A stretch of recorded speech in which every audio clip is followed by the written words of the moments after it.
LEO and GEO satellites. They have limitations. LEOs have a field of view which is very small, about 6% of the world. The GEOs are always in the same position relative to a distress beacon and are susceptible to blockages in volatile terrain areas like mountains. GEOs also, unless the position is encoded in the distress beacon alert, we can't tell where the beacon originated. MEO, on the other hand, takes advantage of both the LEO principles and the GEO principles. The field of coverage of a MEO satellite is 33% of the world. With the number of MEOs and the field of views, they overcome the limitations of both GEO and LEO for detecting distress beacons, and if you have 3 or more satellites detect the same burst, you're able to instantly pinpoint a location very accurately anywhere on the face of the Earth.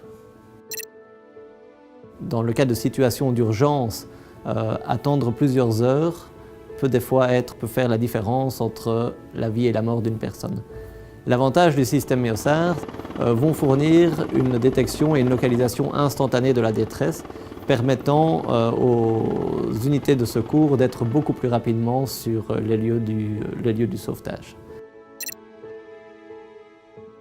MEOSAR is really truly a game changer for search and rescue responders. You have a LEOSAR that has to get at least 2 passes to get a good position, and that could take, depending on where you are in the world, that could take anywhere from 30 minutes to 90 minutes.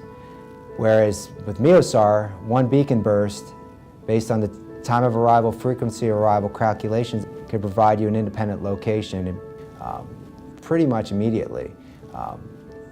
The wait time varies, but it's a very short period of time.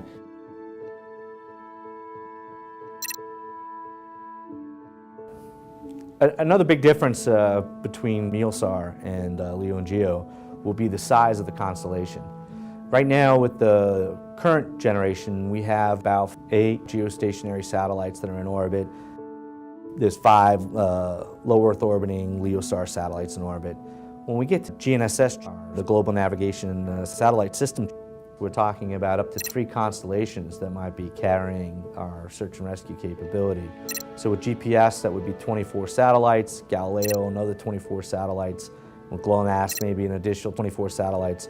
So we're talking at some point in the future, maybe in late 2020s, we could have up to 72 satellites in orbit, extremely robust space-saving capability.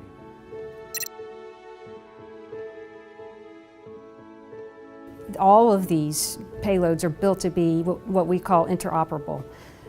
So the signal can be picked up by any of the 3 different constellations, and it doesn't matter, it is transparent as to which spacecraft is picking up the signal at any given time.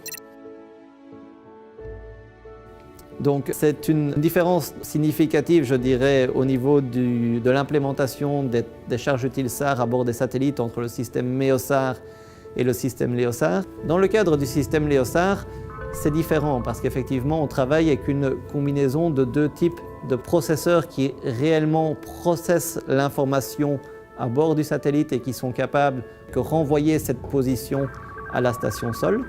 C'est que dans le cadre du système MEOSAR, les transpondeurs sont des transpondeurs complètement transparents. Donc leur seul rôle n'est de faire qu'une transformation de la fréquence du signal. Donc le signal monte vers le satellite dans la bande 406 MHz et est relayé vers le sol, donc vers les stations sol dans la bande L à une fréquence de 1544 MHz. C'est la seule chose que fait le satellite, il ne fait que renvoyer le signal.